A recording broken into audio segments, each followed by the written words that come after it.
we're going to talk today about what to do if there's any suspicion in the operating room that you have an impact on the bladder, either a tear into it or damage to the bladder during surgery. And the providers will use either methylene blue. They may ask for formula to backfill the bladder to inspect to see if there's any damage. I will tell you that formula was used for many years here at Madigan.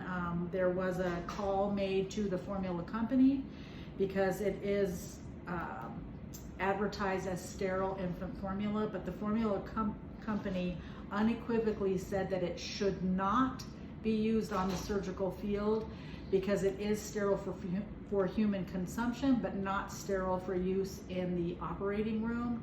I will also, though, say that some of our providers do wish to use formula, and up to date it is cited as an approved method of backfilling the bladder for gynecologic surgery to include cesarean section. The preferred, though, and the recommended is methylene blue, and every OR has a methylene blue, and I don't know that it's in the Pyxis. It was in our Omnicell, so I would check on that.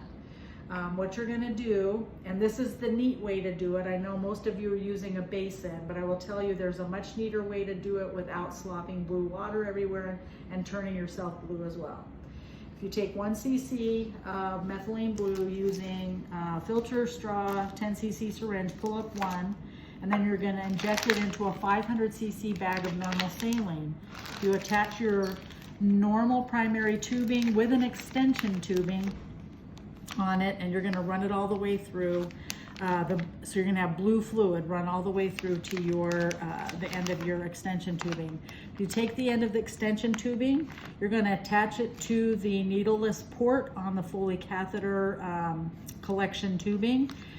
Attach it there, and you've got your stopcock. Next, what you're going to do is attach a 50 cc syringe to the 3-way stopcock, so right in here. Your providers will tell you exactly how much fluid they want you to inject, and you can do it in 50 cc increments. That way you're going to keep a really nice, correct intake or of fluid going into the bladder so that you can subtract that from your output for your total numbers in the operating room.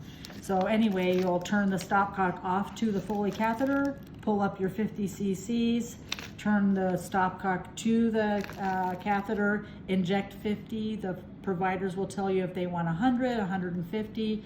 Generally, 1 to 200 cc's is sufficient for them to see if there is any leakage of the blue-green fluid into their surgical field. Sometimes they need a little bit more, it just kind of depends.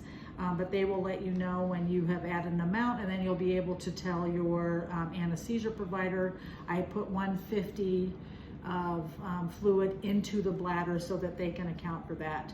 I did not tell you, before you do all of this, you do need to kink off your Foley catheter. The easiest way, the catheters have a rubber band on them, so I'll just bend the collection tubing and wrap the rubber band around really tightly. That just keeps the fluid from leaking down into your collection bag so that you can keep that